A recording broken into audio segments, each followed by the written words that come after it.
Saudações, votos de bom dia, boa tarde, boa noite. Novamente o professor, escritor e ensaísta angolano João Fernando André. E nesta comunicação nós vamos continuar a falar de literatura brasileira. Na comunicação anterior aqui no nosso canal e na nossa página do Facebook, falamos das origens da literatura brasileira, falamos numa outra perspectiva de aspectos ligados a estas origens e defendemos que era preciso não reduzir o surgimento da literatura brasileira à carta de Caminha ou ainda ao realismo ou ao parnasianismo ou ao barroco ou ainda ao modernismo. Era preciso olhar para o saber endógeno do índio, as filosofias do índio, os conhecimentos do índio, porque toda a literatura parte da oratura. Hoje vamos continuar e vamos fazer uma incursão em alguns anos, porque a nossa abordagem ontem foi mais ou menos até os anos 30, visto que falamos do modernismo. Continuando, podemos dizer que nos anos 30 e 40 ainda há uma grande frequência do modernismo.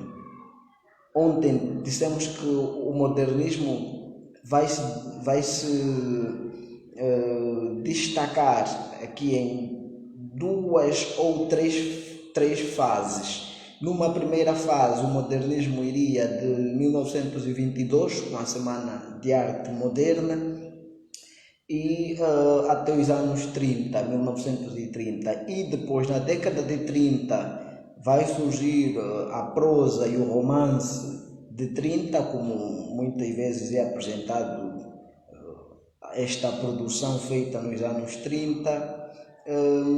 Vai-se registrar uma grande produção de prosa, uma grande produção de romances, e vamos destacar aí nomes como Graciliano Ramos. Vamos ver nos anos 40 um grande destaque que vai ser a figura de Guimarães Rosa. Vamos ver nomes como ainda a própria Clarice Lispector, que vão produzir uma literatura muito voltada para uma certa ruptura de apresentação dos temas modernistas. Ora, continuando, podemos dizer que nos anos 30 e nos anos 40 o modernismo ainda está aí patente. Nos anos 50 é que vamos registrar uma grande ruptura. Esta ruptura vai se dar por um movimento que vai ser o movimento do concretismo. Muitas vezes apresenta-se o concretismo como algo que surgiu no Brasil. O concretismo não surgiu no Brasil. O concretismo surge em países como a Suíça e também alguns russos já praticavam um concretismo nos anos 40 e tem sobretudo influência de Max Bill. Max Bill é ou foi um designer. Este Max Bill suíço vai apresentar alguns elementos que ele vai ter como elementos da arte concreta. Isto vai se aplicar no design, vai se aplicar na arquitetura e vai se aplicar também na literatura. Agora, é verdade que os brasileiros, aqui é a figura, os concretistas brasileiros, Haroldo de Campos, Augusto de Campos, Pignatari, Ronaldo e outros vão beber desta poesia e vão reinventar, quase que reinventar o concretismo, abrasileirar o concretismo. E este processo que eles vão fazer, vão apresentar numa exposição nos anos 50. Esta exposição vai se destacar porque era algo novo, numa altura em que ainda o modernismo tinha muito peso. Então, apresentar uma poesia fora dos padrões normais, uma escrita fora dos padrões normais. Por que é fora dos padrões normais? O concretismo dos anos 50 a 60 é uma escrita fora dos padrões normais devido ao fato de, primeiro, enquanto poesia, eliminar ou quase que eliminar o verso, as estrofes e aquela coisa que chamamos de rimas, ou seja, ele vai fugir da poesia tradicional e vai apresentar uma poesia baseada na imagem, baseada na voz, que vai chamar de voco, e uma poesia baseada então também no design. Vamos agora ver nos anos 50, sobretudo no Brasil, com grande frequência, um modelo de fazer poesia apresentado pelos irmãos Haroldo e Augusto de Campos, Décio Pignatari e outros concretistas que mais tarde vão se juntar ao grupo, e esta poesia vai se basear na publicidade. Há um famoso texto dos concretistas sobre a Coca-Cola, há um outro texto sobre o lixo e o luxo, o modo como eles fazem o desenho dessa poesia, e vamos até sobre Deus eles vão escrever, mas de uma forma totalmente diferente, de uma forma mais visual. O concretismo vai ser ainda de realce porque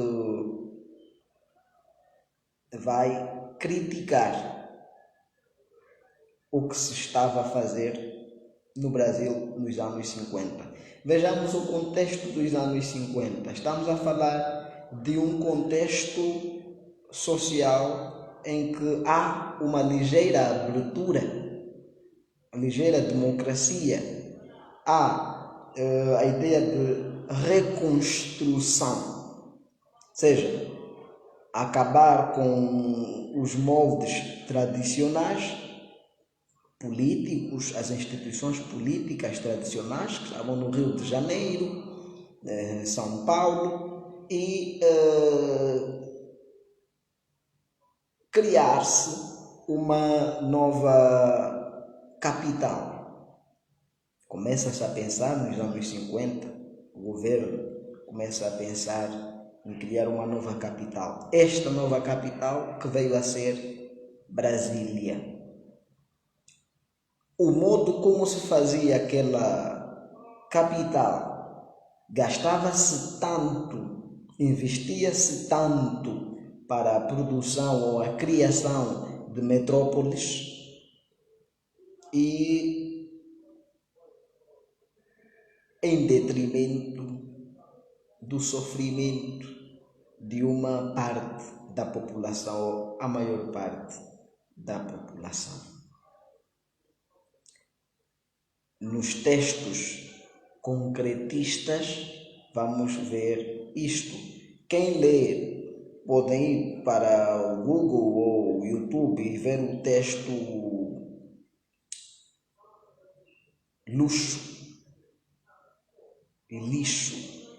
Ele vamos notar a escrita remete para o luxo, que é o que se tinha à época. Mas o modo como se desenha aquele texto, aquela palavra luxo, ele é composto por pequenos lixos, isso é, um modo crítico, um modo de apresentar a crítica ao governo, às petrolíferas, aos ideais progressistas de que o betão, a construção, o betão armado representava o desenvolvimento do país. Esta ligeira abertura que vai permitir o surgimento do concretismo nos anos 50 vai terminar nos anos 60. Nos anos 60 vamos ver uma sociedade brasileira, a partir de 1964, uma sociedade brasileira onde há implementação da ditadura. Onde há ditadura, há censura. E onde há censura, há sempre aqueles corajosos que vão criticar, vão tentar subverter o que existe. É o que vai acontecer na literatura brasileira nos anos 60. Vamos ver nos anos 60, alguns concretistas dos anos 50 vão passar a produzir uma poesia que os teóricos, os historiógrafos literários consideram como uma poesia social. Por que é que é poesia social nos anos 60 no Brasil? 60 a 70? Porque é uma poesia muito crítica, uma poesia frontal. O próprio Augusto de Campos, um mestre do concretismo, vai produzir esta poesia.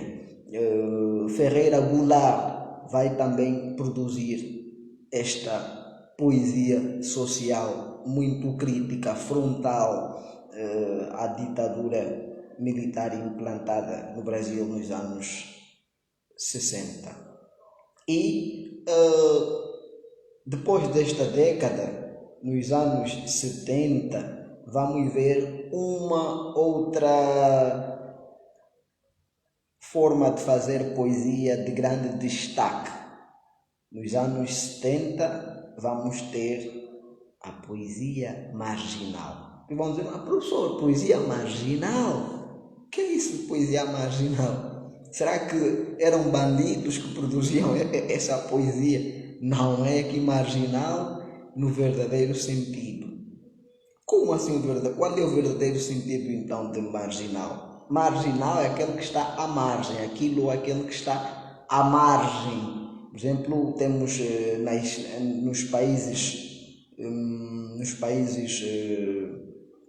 de língua oficial portuguesa, pela tradição portuguesa de criar cidades à beira-mar ou à beira dos rios, vamos notar muitas marginais. Em Luanda temos a marginal de Luanda, que serve como exemplo, que está à margem do mar, à margem do rio. Então aqui a poesia marginal produzida no Brasil é uma poesia feita por escritores que vão estar à margem das academias, à margem do intelectualismo, à margem das elites.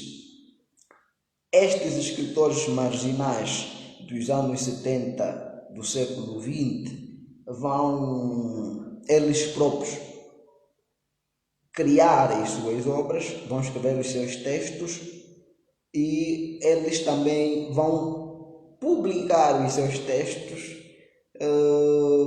Vamos ver aí uma literatura de cordel a ser produzida pelos próprios autores e sem algum contacto com editoras. Estes escritores marginais dos anos 70, do século XX,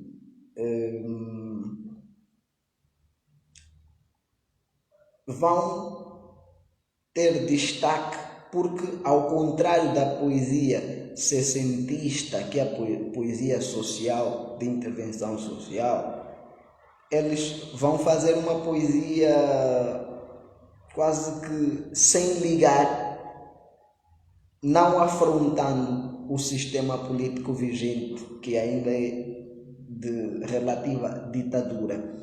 Vão fazer uma poesia ironizando os aspectos sociais menos bons, como a ditadura. Vão fazer uma poesia de palavras simples, uma poesia que vai misturar artes e uma poesia baseada em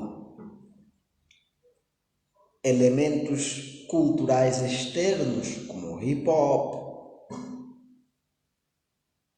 e vão transmitir nos seus textos aquela ideia de tolerância, aquela ideia de, bom, tu tens a tua cultura, tu tens o teu modo de viver, nós temos o nosso modo de viver e cada um caminha na sua. Os nomes de destaque da poesia setecentista dos anos ou do século XX no Brasil são então Anacê, Aleijadinho, destacamos ainda Cacaso, podemos ainda destacar o Paul Leminski e destacamos também o Aleijadinho. Estes vão produzir, como já deixamos aqui claro, uma poesia irônica, de linguagem simples e os mesmos vão vender os seus livros e vão também eles próprios criar e editar os seus livros e vão estar à margem das academias, à margem dos intelectuais, que até ainda vigorava relativamente o concretismo dos anos 50 e essa poesia social dos anos 60. Dos vários elementos que podemos então destacar desta incursão que nós estamos a fazer na literatura brasileira são então estes. Resumindo, se o modernismo vai de 1922 até 1950 praticamente, nos anos 50 vamos ter, dos anos 50 a 60 vamos ter uma boa produção, mas também vamos ver que a grande vanguarda de realce aí vai ser o concretismo. Nos anos 60, devido à ditadura no Brasil, vamos ver uma poesia de intervenção social, poesia muito mais frontal, uma poesia muito crítica ao sistema político vigente, que era militarizado. E nos anos 70 vamos ter uma literatura marginal, destacar aí então a poesia marginal, onde os escritores vão, muitos estando à margem das academias, dos intelectuais, vão produzir eles mesmos e publicar as suas obras e vender as suas obras sem algum contato com editoras. É isto. Comente aí o que é que você pensa a respeito da literatura brasileira. E nós aqui já dissemos que esta literatura é de grande importância, sobretudo para os países dos PALOP, caso de Angola, caso de Moçambique, caso de Cabo Verde, principalmente estes três.